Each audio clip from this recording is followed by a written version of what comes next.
Jadi saya bisa berkata Indonesia benar 5% kuat growth-nya. Jadi gini, kita tahu bahwa GDP nasional kita adalah 1,1 triliun atau 16.000 triliun rupiah. Ini harus diingat nih bahwa 2.500-nya adalah APBN. Karena memang menurut saya selain basa-basi juga dia underestimate sama kekuatan. Ini negara yang kaya raya sekali. Itu semua table per ada di sini, ada rare earth, di sini ada precious group metal, semua ada gitu di Indonesia. Sehingga kalau kita menjadi kita tuh menjadi negara besar harus punya faktor yang didominasi.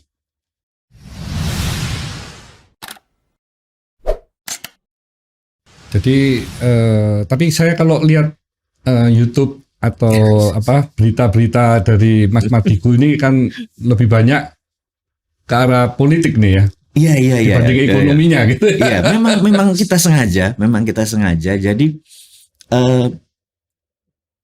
kita mau mengingatkan bahwa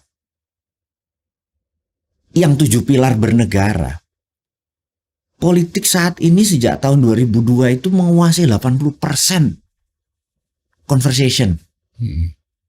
Misalnya di warung aja duduk nggak kenal warung kita ngopi gitu, orang sebelah ngomongin puan, coba bayangin apa hubungannya puan jadi nggak jadi nggak lebih kaya kok gitu. Ini contoh bahwa politik itu terlalu besar. Di Jepang itu cuma 17% dari komunikasi gitu.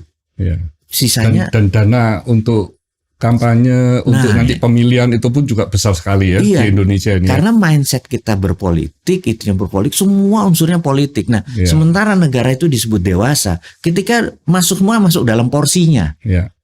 Jadi mau menterinya ganti setahun 3 kali nggak peduli kita, gitu. Kalau sini sangat gantinya ini. Emang kalau diganti lo lebih kaya apa lebih miskin? Politik sama ekonomi masih terikat dengan apa? Di sini masih ngikat. Harusnya independen semua. Gitu, bahkan ada masalah keamanan tuh harusnya nggak terlalu berpengaruh di masalah politik ini. Kemarin ada peristiwa yang membuat kita jadi harus berbelasungkawa, saudara kita meninggal karena kesalahan manajemen kelola bola gitu kan. Itu sangat menyedihkan ya. Dan itu menjadi sepak bola kan untuk ajang meraih prestasi ya, untuk ini menjadi sarana politik kan akhirnya jadi semua dipolitisasi. Nah itu saya merasa kayak ini harus dikasih pelajaran gitu ya. Pelajarannya banyak saya kritiknya, bahwa belum pernah ada di negara maju yang dewasa mantan pejabat masih cawe-cawe sama pejabat yang baru. Contohnya Obama waktu jadi presiden itu mantannya Bush tuh sebel banget, tapi tetap nggak pernah dikritik, diledekin gitu loh. Clintonnya tuh nggak pernah. Jadi kalau sekarang tuh mantan tuh kayak nggak bisa move on gitu loh.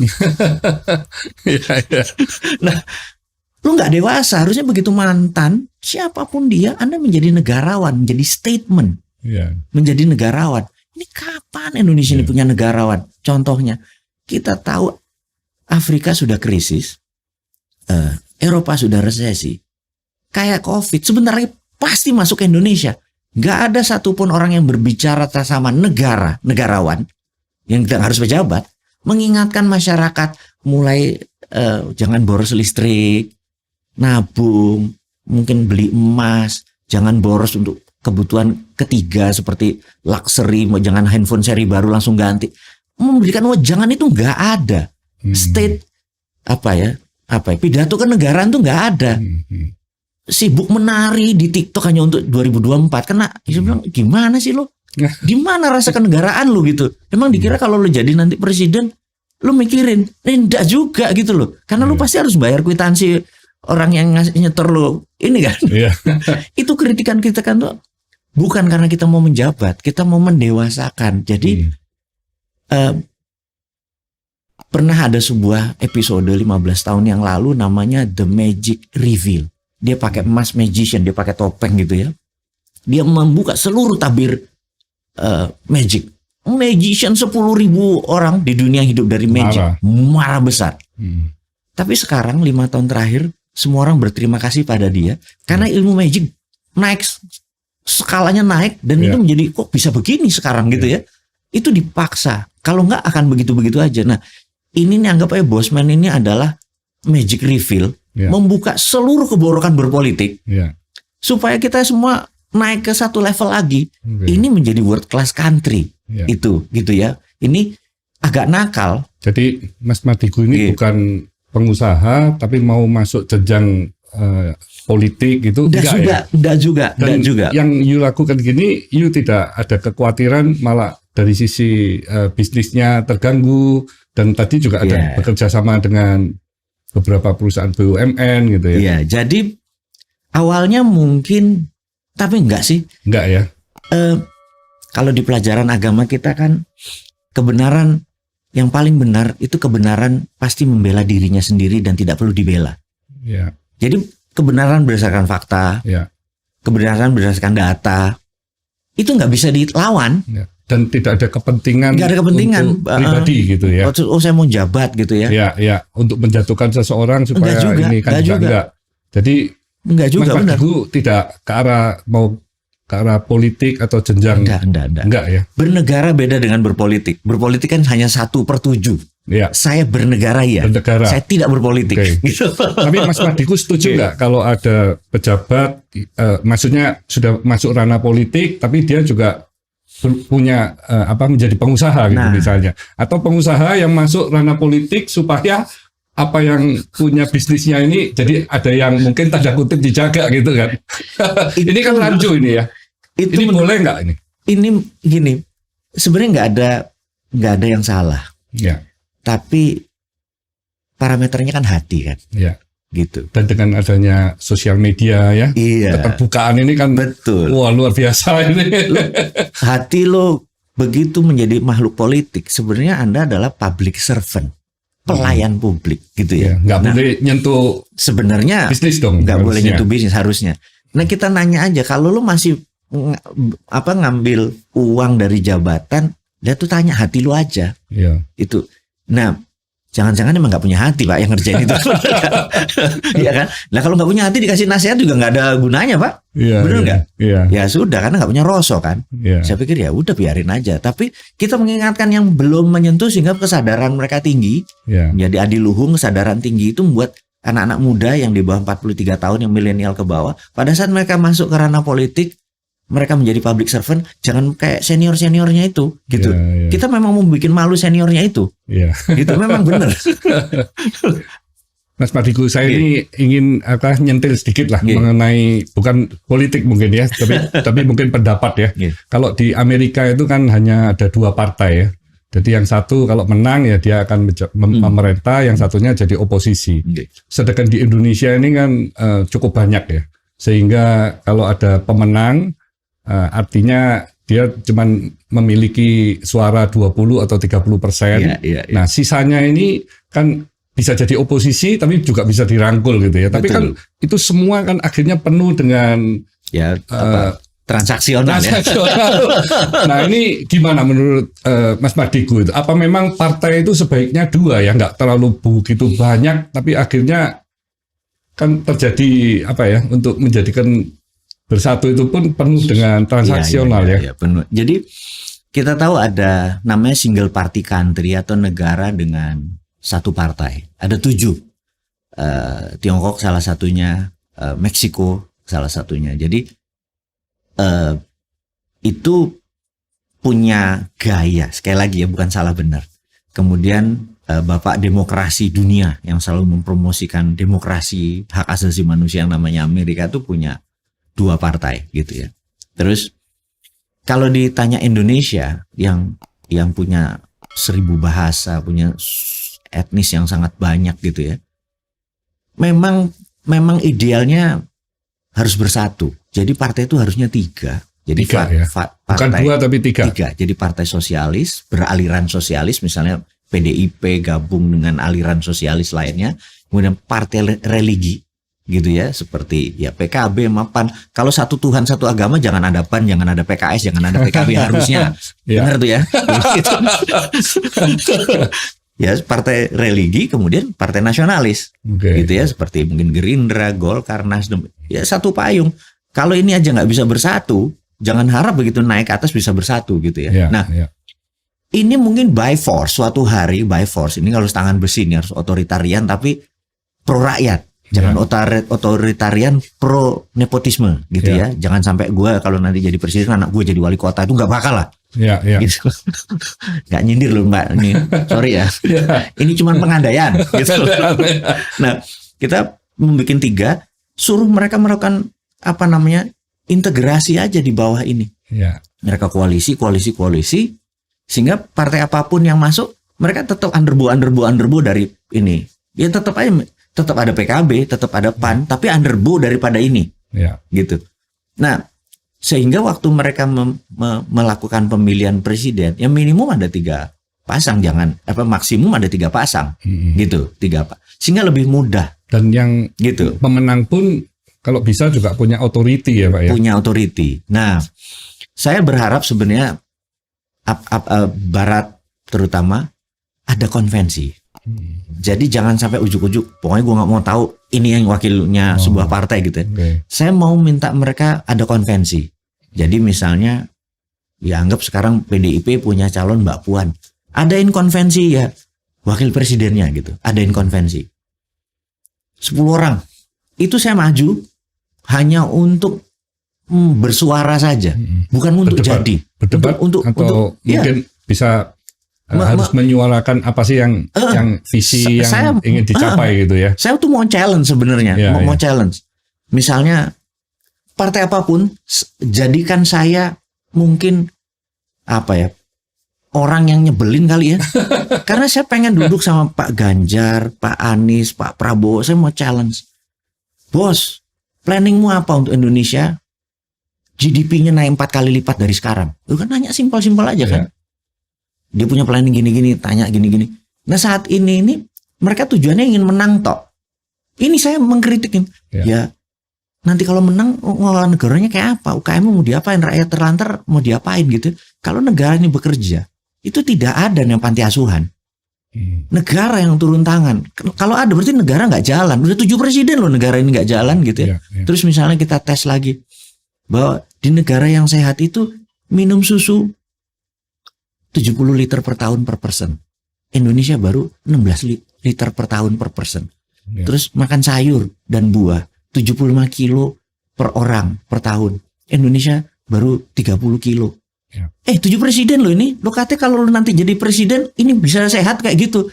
Kalau nggak ada yang mikir, nggak ada yang ngasih wake up call yang bangun semua kan kita. Nah akhirnya mereka punya tim ses membuat seperti apa yang kita mau. Ya kita happy Pak. Nah kita mau menyuarakan itu, bukan kritik-kritik negatif gitu. Biar mereka kobong gitu loh. Tapi saya baru mendengarkan pidatonya Bapak Presiden ya. Siap.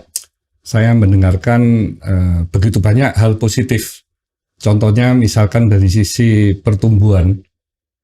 Beliau yakin Q3 ini bisa 5,4 sampai 6%. Itu termasuk yang tertinggi di dunia. Betul. Terus dari sisi inflasi juga termasuk bisa dijaga di 4,6 dibandingkan negara-negara lain yang melambung tidak karu-karuan ya. Terus swasembada beras juga bisa didapat di tahun 2019 sampai saat ini. Betul. Jadi ini dari pandangan saya. Ngomong. Ada 75.000 desa yang mungkin diberi pemerintah 1 miliar setiap tahunnya. Betul. Akhirnya juga menghasilkan ya infrastruktur yang dijalankan oleh Bapak Presiden ini juga luar biasa. Saya sekarang kalau ke Jakarta, saya ke Semarang, ke Kendal, waduh cepat sekali. Jadi saya melihat, wah ini pemerataan bukan hanya jalan di Jawa, tapi di luar pulau juga dibangun semua. Meskipun dari sisi ekonomis sesungguhnya nggak menguntungkan ya. Kalau kami sebagai bisnismen ya pasti nggak mau melakukan hal seperti itu ya. Tapi itu dilakukan. Jadi saya melihat ada lagi yang nikel. Tadi Mas Mardigu ngomong.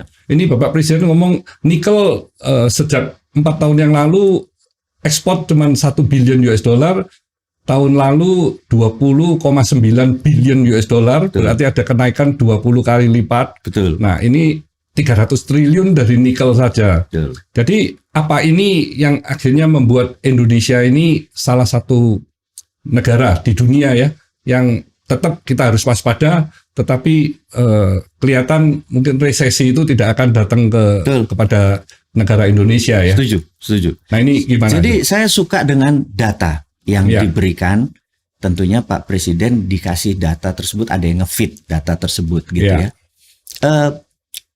Dia harusnya juga akui bahwa Presiden sebelum dia menyisakan 2,7 atau 2.700 triliun hutang, sekarang naik 4.000 triliun menjadi 6.700 triliun gitu ya. Kalau jenengan dikasih 4.000 triliun money, saya yakin 2 kali lebih powerful dari dibangunnya dari yang ada saat ini. Ini bentuk bukan salah benar gitu ya. Jadi saya bisa berkata Indonesia benar 5% kuat growth-nya. Jadi gini, kita tahu bahwa GDP nasional kita adalah 1,1 triliun atau 16.000 triliun rupiah. Ini harus diingat nih bahwa 2.500-nya adalah APBN. Yang 13.500 adalah swasta. Yang 10.000 triliun adalah oligar. Yang 3.500 triliun direbutin 99,5% populasi. Dan sudah 7 presiden, ininya makin melebar. Ininya makin mengecil. Ini karena utamanya mereka dapat dari sumber daya alam, dari batu bara, dari CPO, itu yang terbesar ini, dari nikel segala macam gitu ya. Nah, ini yang harus kita besarkan. Jadi jangan ini kita kecilkan. Yang kita tanya, wahai pejabat, kapan ininya jadi 10.000 triliun? Planningmu apa? Itu baru makmur. Itu yang kita tuh suka. It's okay, ini udah oke. Kalau ininya lo bangun, ini negara lebih powerful. Jadi kita tidak pernah mengkritik apa yang sudah dia berikan, tapi kita ngingetin, Pak bangun yang ini, Pak mana programmu, gitu. Jadi kita bukan memiskinkan yang ini, oligar enggak, biarin aja dengan ininya ini. Nah, nikel juga sama. Jadi teknologi itu misalnya gini, ada teknologi dibakar tanur, smelter dibakar, namanya vertical kiln. Itu kalau proses gini, masuk yang kayak mungkin di Tobong, di Tulungagung, di Padalarang tuh masuk jeglek gitu, dibakar terus mereka dibuang, masukin lagi, berhenti. Prosesnya satu-satu. Kalau dia horizontal gini, dia lebih flu karena muter. Jadi continuous. Atau pakai fluid dice, dia ngambang gitu ya. Begitu kita ke Konawe, lu kok pakai vertical kiln nih, barang kuno gitu. Artinya mereka hanya memisahkan tanah, earth atau ore, misahin, dibakar, hanya memisahkan mana yang non metal dan metal. Oke, gua ngerti ini maksudnya. Metal dan metal. Oh, yang dibayar yang paling murah, Ni. Litiumnya kan nikel Indonesia tuh nikel laterite, Pak. Jadi ada Ni-nya, ada Li-nya. Li-nya nggak dibayar. Harusnya yang dibayar adalah metal konten. Ojo Ni tok. Di sini nanti ada CO, ada apa segala macam ikutan, nggak dibayar. Ini yang dibawa ke Cina. Itu yang saya bilang, bos. Kalau dibayar metal konten 10 kali lebih banyak, sama nikel ada Li-nya. Tin timah sama, yang termurah timahnya, TH-nya, thoriumnya diangkut tok. Sama seperti Freeport. Freeport kan hasilnya koper konsentrat, dikirim ke Gresik menjadi koper katot atau anoda slime, dikirim ke Okinawa, keluar platinumnya, keluar emasnya di sana. Kenapa nggak di sini? Karena kopernya yang paling murah yang dibayar. Lah kita dibohongin selama sekian tahun. Jadi seluruh mineral diambil yang termurahnya. Itu bunyi gua, Pak. Dia bilang, bos ngerti bernegara nggak ini, bos? Ojo dibayar termurahnya. Apa teknologinya masih belum menguasain atau itu butuh tahapan ya, Pak? Enggak. Jadi waktu dia menghasilkan koper konsentrat, langsung tes aja di Sukovindo atau SGS. Nanti kan keluar kontennya. Selain CU, kan ada AU. Bayar AU-nya. Bener kan? Nah, kok dibayar kok CU-nya, dibawa keluar AU-nya. Saya bilang, Pak Presiden, Pak Pejabat, Anda udah bener. Tapi mulai sekarang, metal konten yang dibayar, jangan nikelnya doang. Gitu loh kira-kira buat. Ini kan kurang ajar nih teman-teman semua. Jadi ini kan jadi ngebangun kan? Oke. Jadi Pak Presiden tidak salah. Pejabat tidak salah. lo dikadalin aja sama mereka itu gitu loh. Ya, nah ini kan kalau gue bunyi kan bikin muruk semua Pak orang-orang. Maaf nih Pak, ngapunten, bukan tapi salah ya, Pak. Tetap harus diambil dari sisi positifnya harus. Jadi supaya mungkin kita butuh naik kelasnya ini itunya harus terus menerus. Jangan berhenti di sini kan. Betul. Maksudnya Mas Madiku ya tetap daripada ekspor bahan baku. Jangan. Ini udah naik. Perubahan di nikel ini kan sudah kita bagus ya. Minta dibayarnya nikel Presiden ngomong kalau 4 tahun yang lalu yang nentang dia kan banyak sekali. Tapi kita ini ternyata sudah ada hasilnya. Tapi ini jangan berhenti gitu ya. Betul. Tapi terus ditingkatkan lagi supaya mereka invest terus kan. Itu. Ya. Mulai sekarang bayarnya jangan nikelnya toh, tapi metal kontennya. Nah itu kan. Nah saya harap pejabat sekarang jadi ngerti Pak Presiden ini kontennya ini semua bos tagih. Nah berapa tahun kasih kesempatan untuk supaya meningkat lagi. Jadi pendapatan Indonesia supaya luar biasa. Seperti yang kemarin Mas Madiku kongko sama saya 2045 Indonesia jadi nomor 1. Wah itu saya ngomong itu nggak banyak orang yang mau berani ngomong begitu itu. Ngomongnya ya kita nomor 3 lah atau nomor 5 begitu. karena memang menurut saya selain basa-basi juga dia underestimate sama kekuatan. Ini negara yang kaya raya sekali. Contoh ya, saya kasih contoh. Bumi itu berputar pada porosnya selama mungkin 1 miliar tahun sudah berputar. Kita kasih contoh aja, ambil bola plastik, dikasih glitter, Pak. Glitter banyak gitu, terus kita putar selama 2 jam. Itu glitternya di tengah itu kan. Nah, Indonesia ini kan bagian dari katulistiwa diputar itu. Terus benda untuk membuat ini bersatu cuma 2, hidro dan pyro. Hidro itu air, pyro itu api. Kita adalah 90% wilayah kita adalah vulkanik dan tektonik, terus mengandung api, benar, ring of fire, kemudian mengandung air.